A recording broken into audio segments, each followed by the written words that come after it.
last time we met, positive test results for COVID-19 are up. And that's just something we expect. And it only means that the disease is acting as predicted. That does not mean that we are closer to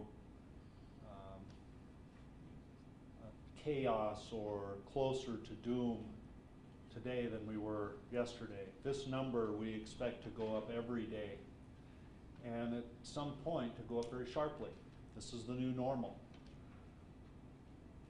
In preparation for the coming weeks, we're preparing for changes within our city workforce.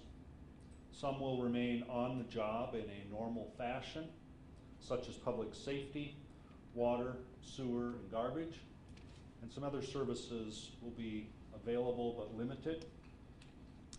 Some employees will be on modified duty assignments, such as compliance with the emergency city ordinance, linking services to essential needs within the community, emergency planning, and carrying out city plans and services. And some will continue from home.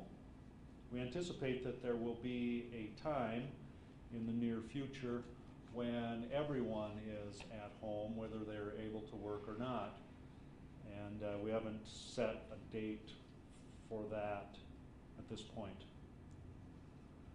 Next item, the airport is not closed, and this is of great concern to people.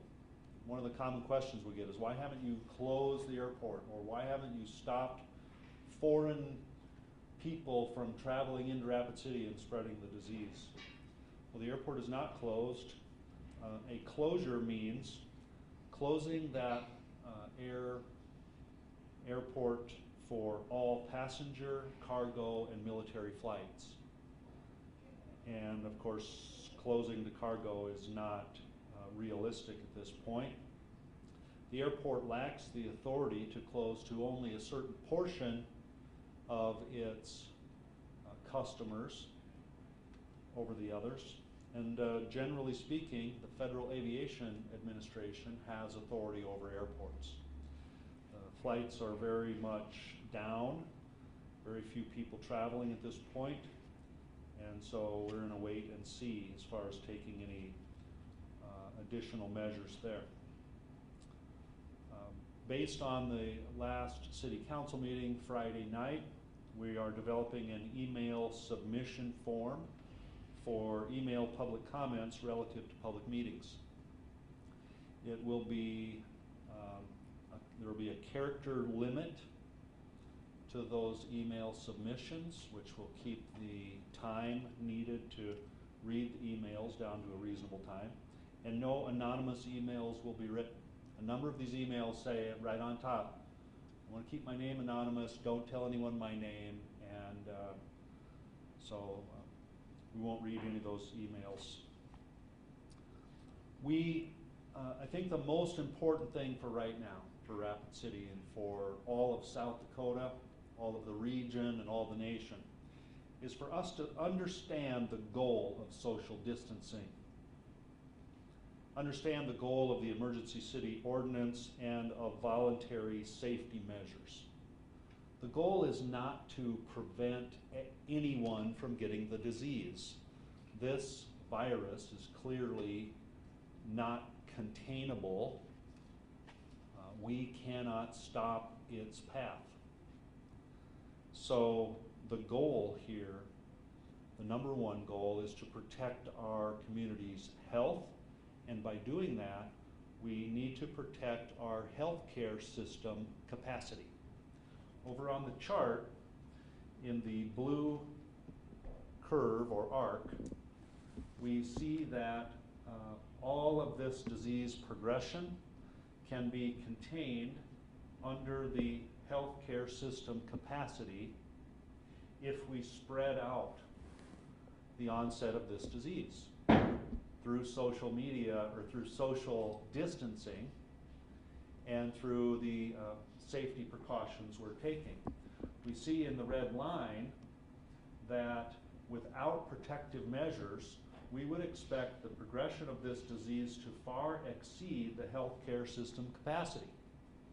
Well, that's a big problem. So the goal, in a nutshell, is to distance ourselves, to take safety precautions, to keep from exceeding the health system capacity.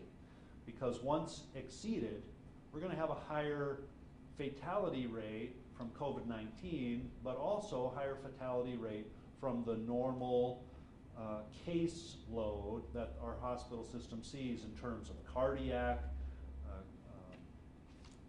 pulmonary, all types of diseases that affect a community and statistically have a known fatality rate.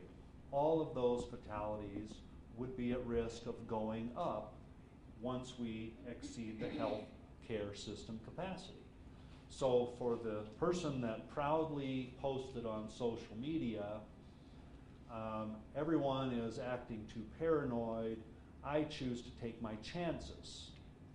He is not taking just his own chances. He is taking chances with someone else's life as well. That's why this has to be a community effort. That's why when we say, stay away from people, don't go where there are crowds, wash your hands, take precautions, stay at home. There's a number of things that need to be done, continue to be done over time in order to demonstrate we're taking this seriously. Grocery stores should mark off spaces on their floor. I believe Target has done this now. Mark off spaces for customers to stand in line, and they're discouraging getting too close or grouping up. You should not have visitors over to your house unless you're in the backyard talking over the fence or at least 6 feet away, but you should not have other people in your home. Your kids should not have other kids over to the home. I know we feel sorry for the kids, they're bored, they're scared, they maybe are confused, but we've got to stop this type of grouping up. And stay home if you can. If you're able to stay home, stay home. If you get the urge to go for a drive and go see what's going on out in the market or in the hardware store just to kill some boredom, don't do that. Stay home. And do the 5.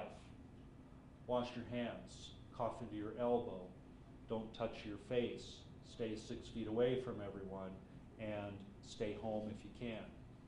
That's a big deal, and that's going to help us with the city ordinance and everyone's cooperation and responsibility. We have a chance of staying under the health system capacity. So it's the easiest way right now. The easiest way to save lives in your community is to just do what we're suggesting. Do what the medical community is suggesting and distance yourself from people. This is temporary. May seem like it's going to last a long time, but it's temporary. There are brighter days ahead. So today, right now, the South Dakota Legislature is meeting to consider several COVID-related emergency bills. Some having to do with education, some having to do with election timing, and one that specifically has to do with emergency authority to counties, community improvement districts, and municipalities in the event of a public health crisis. So in my opinion, this is a clarification of the existing authority, and this committee meeting will be taking place in 5 minutes. So following the questions, I'm going to try to get upstairs and get on the phone so that I can testify in that committee hearing. So this is where we're at today for the city update. Can I take questions from anyone? Mr. Mayor, last week you were talking about coming up with some enforcement protocols, policies for the new city ordinance that went into effect on Friday. Give us a status update on where we are for enforcement of the city ordinance, please. Well, we've got a number of citizens going around making sure everyone's complying, which is helpful. But we do have city staff driving through parking lots, looking at the types of businesses, and everything seems to be in order at the moment. We have a concern with one business in particular, and we think that it may just be a misunderstanding. We're going to contact them today, and we expect that'll be cleared up. So no outward defiant actions that we can tell on the part of the affected businesses. There's some anger among the affected businesses, and but we have a greater good or a larger goal to be pursuing here. Going off that question a little bit, what's the more social reaction been like from the city in terms of people reaching out and contacting you? Obviously, you said not everyone's happy and it's not an ideal situation, but as a community, how's Rapid City reacting? Well, we're getting a ton of emails and calls, and the overwhelming majority are taking the position that they're very supportive of the actions being taken, and they only wish we could do more. So there are some occasional calls that say we're not considering the economy, we need to just take it easy and slow down and so on. But as we heard yesterday, the president is extending the social distancing recommendation through April 30th. The city council is going to have a decision on what to do with that ordinance on April 6th, whether they extend it or take some other action. So I kind of feel like the initial passing of that ordinance may have been the easy part, and the difficult part will be determining what should happen with it as time goes on. So, yeah.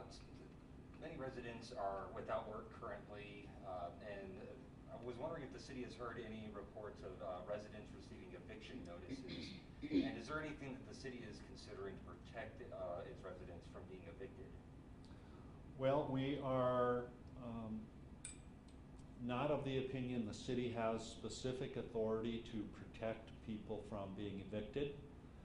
For people with rent assistance, we are sending those phone calls to Pennington County Health and Human Services. Today, Elevate Rapid City announced a bridge loan program for businesses to try to keep employees on the payroll, keep them doing something. But we haven't had any, we've had emails of people worrying about being evicted, but no specific cases of being evicted during this time. Last week you mentioned a little bit about finding a place for first responders to stay to slow the spread of the disease because they're in contact with people every day. I was just wondering where that might be at now, the planning of that. We have a handful of hotels that have offered up space, and we will be making those determinations on a case-by-case basis. Right now, the public safety workforce is healthy. Very few people out with illness of any kind, so we're monitoring that as we go. In terms of large taxpayer projects, mainly the Civic Center, will this whole situation affect the timeline on that, other details, or basically will this project continue amid the crisis? Currently, the Civic Center arena project is on track. They're still working over there.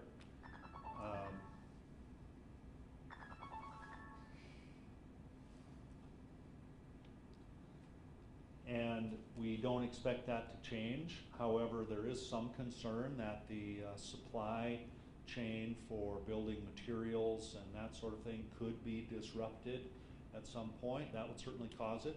Also, I would think it would be logical that if the construction companies start to fall ill, there's a large concern about their personal safety being on the job site, that they would pull back from that, which would in turn would extend the completion timeline. So the city wouldn't necessarily be delaying that project, it would be the suppliers or the construction companies? That's correct. The city will not delay the arena project or any other construction project in Rapid City. That's got to be a self-governed